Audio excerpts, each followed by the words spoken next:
Welcome to February 12th Friday Focus. Today we're talking about something related to work, that if you use these tools at work, you can learn to use them in your own personal life. So there's one thing we all have in common, I talked about this before, but it's time. So we all have a certain amount of time, and this is very fixed. So you have a certain amount of hours you're at work, and hopefully you're not spending all your time at work, and then you get home and you're not just so tired from work that you can't take care of your family or do things you like to do. But you do have a certain amount of time, and how you use it really is your own choice, okay? Because we can't tell you how to use your time. People can have a high effort or low effort.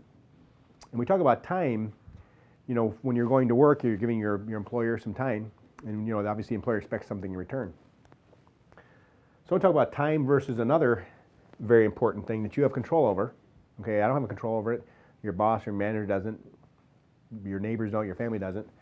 But time versus effort.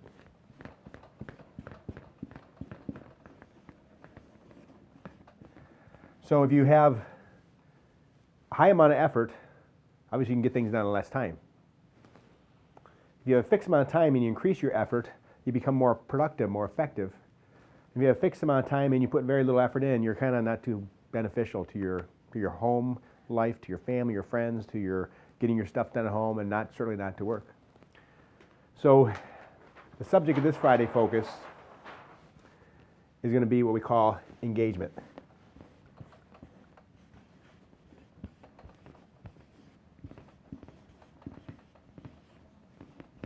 Engagement. And you have to ask yourself, are you engaged at work? I know who they are in some cases. Some people I don't really know that well. In the other office, I don't really get out there as often as I should. I'm certainly changing that. But engagement is how much effort are you putting into your job? Not just physical effort like working hard or lifting more stuff, but like following the systems we set forth. You know, we did a big training a couple weeks ago.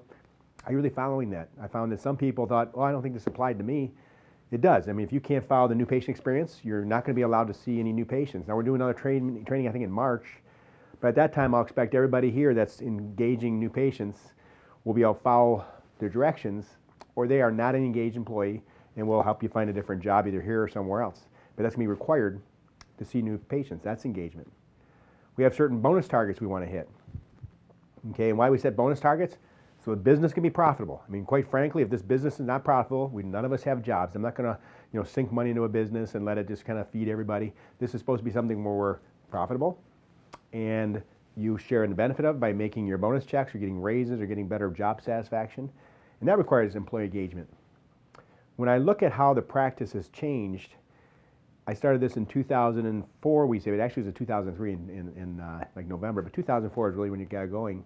It was just me, and Crystal was here, and Annette was here, and a few other people, and it was kind of a small business, and I could sort of see what everybody was doing, and we had very engaged employees, and we were able to really accomplish something. We grew very fast, and we were like doubling every year.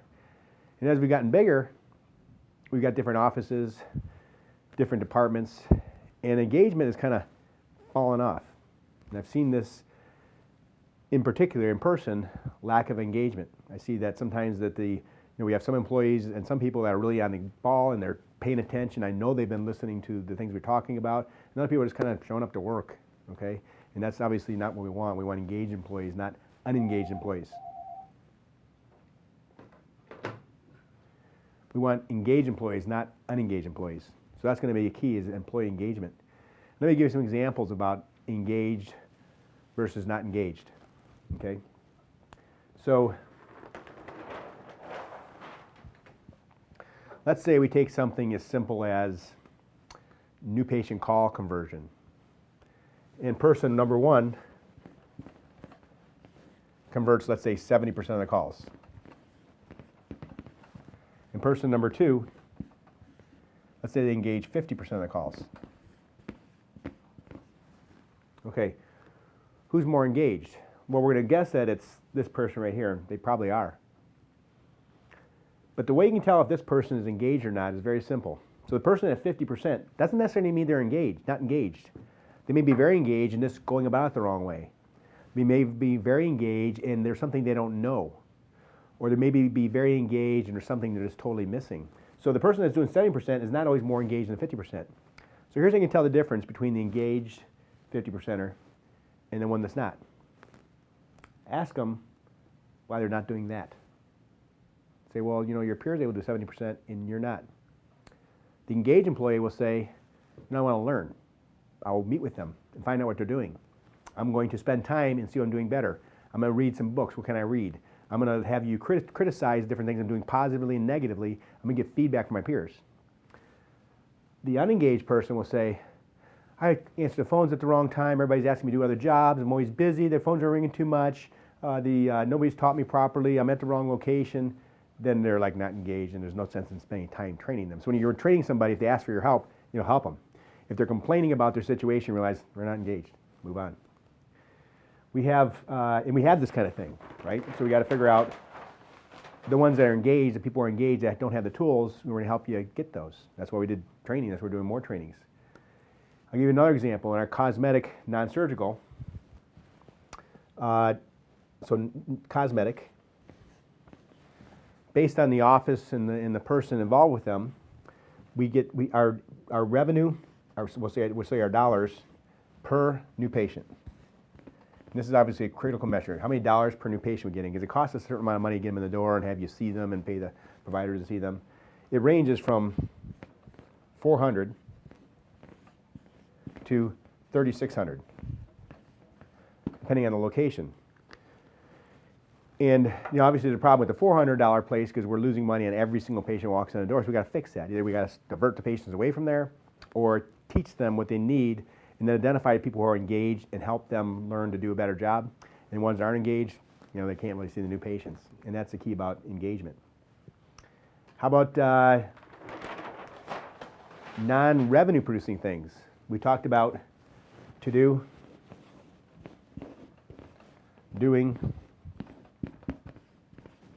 and done. Now I asked at the last huddle what people's to-do lists were, and quite frankly, the majority of people didn't really have one. They thought I was just kidding. I figured, well, we said at the Friday Focus, we talked about the meetings, but probably doesn't mean me. I do mean you.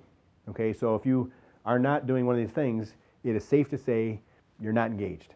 Okay, if you have your list on a few of these things and you're working on them, you eventually get some things in the done pile, clearly engaged. And why do we need engaged staff? Because otherwise we're just providing a entitlement of money, okay? And it's not going to work out. So this business has got to be profitable. And the way we're profitable is we give our customers what they want. They're obviously coming in here asking for it. And if we don't provide the services, I talked before about you cannot deliver customer service unless you make a sale. And you can't make a sale unless you're engaged. You can't improve the process of the office unless you're doing something. If you have something that you're complaining about, something that bothers you, well then put it on your own to-do list, okay? I can't do it for you. When there was a time that I could pretty much do everything, I only worked 2 days a week here, I was working in the hospital still, and I could take these tasks on. We're way too big now. We've gotten way past the point where we can rely on a mom and pop style operation and expect to grow. I need the collective genius of our entire staff to grow the practice. I was reading a book recently called Scaling Up. I've been spending a lot of time trying to understand how businesses go from small business to medium-sized business. A big business might be like GM or Chrysler. We're kind of between that small and medium-sized business. And they showed that in the Scaling Up book was kind of interesting. Our whole staff read some of the other books by the same guy called Rockefeller Habits. And that's where we got the ideas of doing the huddles at. So let's say this is revenue of 1 million to 10 million. And this is one person to 70 people. And it scales up, people get more efficient, they kind of plateau, and then they fall into what they call the valley of death. The valley of death is where the company loses its sight, loses their vision, not really profitable anymore, not really making breakthroughs. And what happened is that from 1 million to 10 million, is pretty much the founder and a few of his key people. They kind of knew everybody by their first name, and there was a lot of connection and interconnection. When you get over about 70 people or $10 million, which we've been over for a while, you lose that ability. Okay, now we have multiple offices, and I don't really communicate with you enough. That's my fault. I'm going to work on that. We don't really have enough leadership, synergy, okay, and leadership communication. I'm working on improving that. I'm going to hire some consultants to help us with that as well. We're kind of at this point where we're kind of falling behind. Our good example is that our Revenue per new patient has dropped every year since I built a second office, right? Because the second, third, and fourth, and fifth offices aren't really producing the way that we expect them to. And that's from maybe relying on the mothership or me or somebody, you're somebody at a remote location to sort of kick it up. So the revenue per new patient is a good way I can measure how offices are doing. One of the offices, not Shelby, has kind of been the consistent leader, and they ran into a little stumble lately. And they recognized what it was, but didn't make any specific action. Now I think that's been fixed and we'll be able to take care of that. But that's something would be a good example. If you see something that's causing you to kind of slip up, put that on your to-do done list and fix it. Okay, I want you to have the autonomy to fix your office. You should almost think about if you're working at a remote location like Clarkston, the new Beverly Hills that's opening, Livonia, Warren, Southgate, that these are your profit centers. Okay, these are your profit centers, and if you're making profit, you can kind of ask for anything. We had an example where our Clarkston office took their new patients to mapping from last year 50% to this year at 63%. But the revenue per new patient dropped by 70%. So we're just working harder, doing all these mappings and seeing all these new patients and working harder, not making it happen. Then we figured out what caused that, and we're going to fix it. I mean, it was really kind of a simple solution.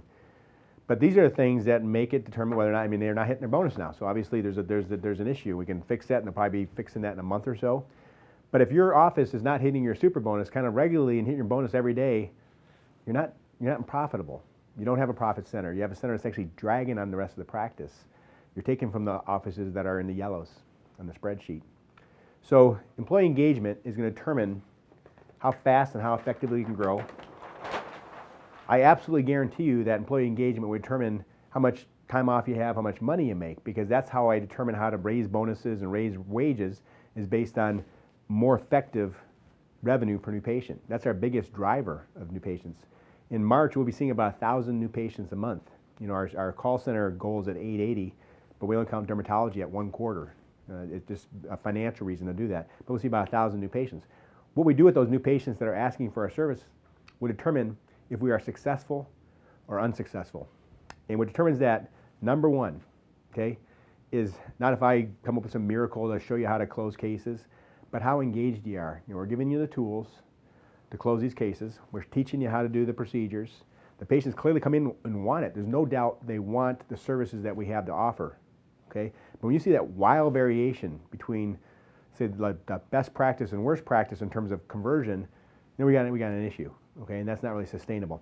So that's employee engagement for Friday Focus. And I want you to know that I expect employees to be engaged, and I'll help you to be engaged. But if you're not, this is not the right place for you. So hopefully you become engaged. We can help you with engagement if there's something that's kind of getting in your way of that or something that's disturbing you. But that's what will grow us in 2016. Thank you. Good luck.